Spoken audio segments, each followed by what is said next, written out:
नमस्कार, मैं हूं मृत्युंजय कुमार झा और कमोडिटी सुपरफास्ट में आपका स्वागत है।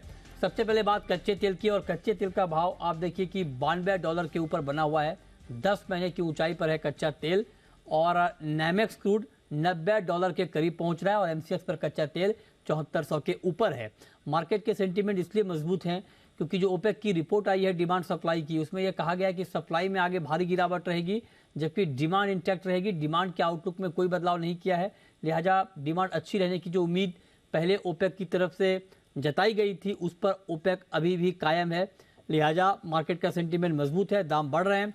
सऊदी अरब और रूस ने ऑलरेडी सप्लाई कम करने का ऐलान पहले कर दिया है। तो कुल मिलाकर अगर देखें इस वक्त तो मार्केट में एक तेजी का माहौल बनता हुआ दिख रहा है, लेकिन सवाल यह है कि क्या कच्चे तेल की ये तेजी टिकेगी, और उससे भी महत्वपूर्ण बात यह कि जो लोग ट्रेड करते हैं क्रूड में, क्या उनको इस भाव पर बाइंग का ट्रेड कच्चे तेल में लेना चाहिए, ये जानना बहुत महत्वपूर्ण है। और ये बताने के लिए, समझाने के लिए हमारे साथ अमित सजेजा हैं मोतीलाल ओसवाल के।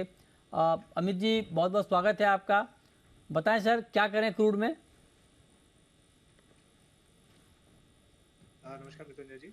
देखिए जी जी देखिए क्रूड में लगता है कुछ बताया। तकनीकी दिक्कत आ रही, मैं दोबारा उनसे जुड़ने की कोशिश कर रहा हूँ। लेकिन फंडामेंटल जो भी हमने आपको बताया वो आप याद रखिए कि फंडामेंटली क्रूड का मार्केट मजबूत तो है, क्योंकि 2024 में रोजाना जो डिमांड का अनुमान है ओपेक ने जताया है वो 22.5 लाख बैरल बढ़ने का अनुमान जताया है, और चौथी तिमाही में inventory 33 lakh barrel per day घटने का अनुमान भी जताया गया है। अमित सजेजा हमारे साथ जुड़ चुके हैं। अमित जी, क्या करें क्रूड में आप ट्रेडिंग के लिहाज से 7400 के भाव पर? जी नमस्कार। देखिए अभी तक जो ट्रेंड है, जैसे आपने भी बताया कि ओपेक का जो रिपोर्ट आई है उस लिहाज से क्योंकि 3 मिलियन बैरल्स पर डे की भी एक आशंका जताई गई है, डिक्लाइन हो सकता है। हालांकि ये नॉर्मल एवरेज से ज्यादा है, लेकिन on the whole positive report है। सेकेंडली सऊदी अरब की तरफ से भी जो लेटेस्ट एक महीने का एनालिसिस है जुलाई और अगस्त के बीच, वो ये है कि करीबन 8,80,000 बैरल उन्होंने अपने डिक्लेयर्ड प्रोडक्शन से भी कम प्रोड्यूस किया है। तो बेसिकली सप्लाई की कमी है फिलहाल, और डिमांड जो है काफी बेहतर बनी हुई है, जिसके चलते क्रूड प्राइसेस और बढ़ने की उम्मीद दिखाई दे रही है। प्योरली शॉर्ट टर्म बेसिस मुझे लगता है कि $90 का जो फिगर है वो नाइमेक्स क्रूड में हमें देखने मिलेगा। इसके चलते बाय ऑन डिप की ही रणनीति होगी।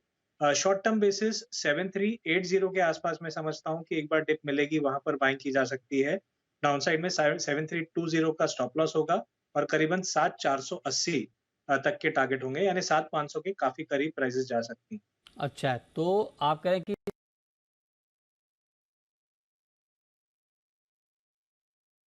ठीक है, ये राय आपकी हो गई क्रूड पर। नेचुरल गैस पर अमित जी, आपका व्यू? एनजी में भी कोई ट्रेड आपको दिख रहा है अभी?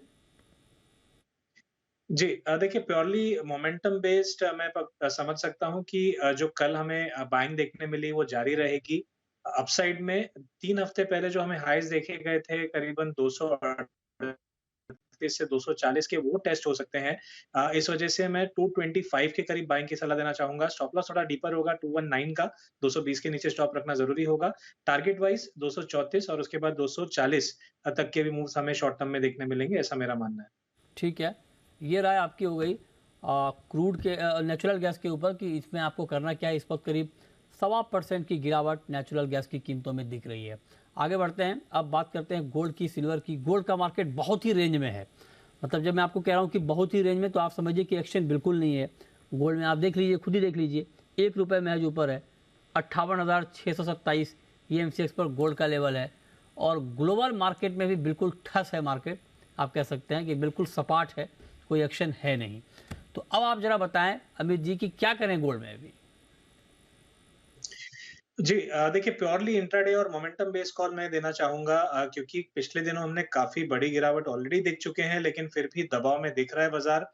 मैं समझता हूं कि स्पॉट के बेसिस पे $1900 को टेस्ट कर सकता है, यानी फ्यूचर्स के बेसिस पे 58,400 तक के स्तर हमें देखने मिलेंगे। इस व्यू के लिए 58,700 पे मैं बेचने की सलाह दूंगा। अक्टूबर फ्यूचर्स 58,850 का स्ट्रिक्ट स्टॉप लॉस होगा, और 58,400 का टारगेट होगा। यानी अब भी सेल ऑन रैलीज की ही एक रणनीति अपनानी चाहिए। आज शाम को सीपीआई के डेटा आएँगे, डेफिनिटली एक बड़ा मूव एक्सपेक्टेड हो सकता है गोल्ड और सिल्वर दोनों में। चांदी पर आपका व्यू अमित जी, सिल्वर में क्या करें? जी, देखिए सिमिलर टू गोल्ड चांदी में भी हमने लगभग 76,500 से लगातार फिसलते हुए देखा है प्राइसेस को, लेकिन अब भी प्रेशर में ही दिखाई दे रही हैं, तो मैं समझता हूँ कि 71,700 के करीब बिकवाली कर सकते हैं। 72,200 का एक स्टिक स्टॉप लॉस होना चाहिए और डाउनसाइड में 70,800 70,800 तक का एक व्यू लेके चला जा सकता है शॉर्ट टर्म बेसिस।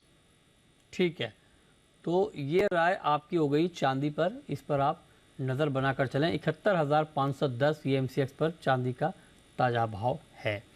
आगे बढ़ते हैं, अब बात मेटल की, और मेटल में कोई कॉल आज के लिए आपके पास?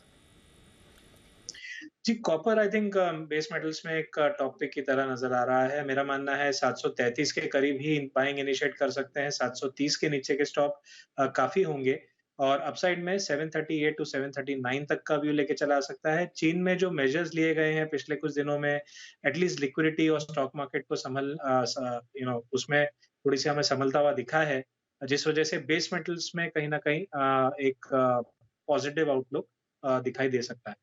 ओके, अब आते हैं एग्री मार्केट पर। पिछले कुछ दिनों की गिरावट के बाद आज ग्वार में फिर से रौनक है, और ग्वार देखिए 1400 रुपये ऊपर है। अक्टूबर का वायदा करीब 2.5% की तेज़ी है। क्या करें ग्वार में?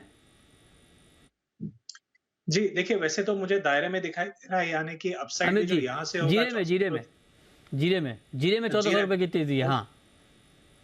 हाँ, हम्म। जीरे में शॉर्ट कवरिंग नज़र आ रही है, हालाँकि आज बढ़िया तेज़ी दिखाई दी है। मुझे लगता है ये शॉर्ट कवरिंग मूव जो है 64,000 तक प्राइसेस को लेके जाएगी, लेकिन यहाँ से थोड़ा लिमिटेड अपसाइड ही मैं समझता हूँ आ सकता है। 1000 से 1200 रुपए की और तेज़ी आएगी, जिसके बाद हमें दोबारा गिरावट देखने मिल सकती है। तो बहुत नए ऊँचाइयाँ प्राइस छुएगी, फिलहाल ये व्यू नहीं दिखाई दे रहा। अच्छा, ग्वार में भी तेज़ी है, और ग्वार में भी आप देखिए कि जो अक्टूबर का वायदा है वहाँ 50-60 रुपये की तेज़ी है।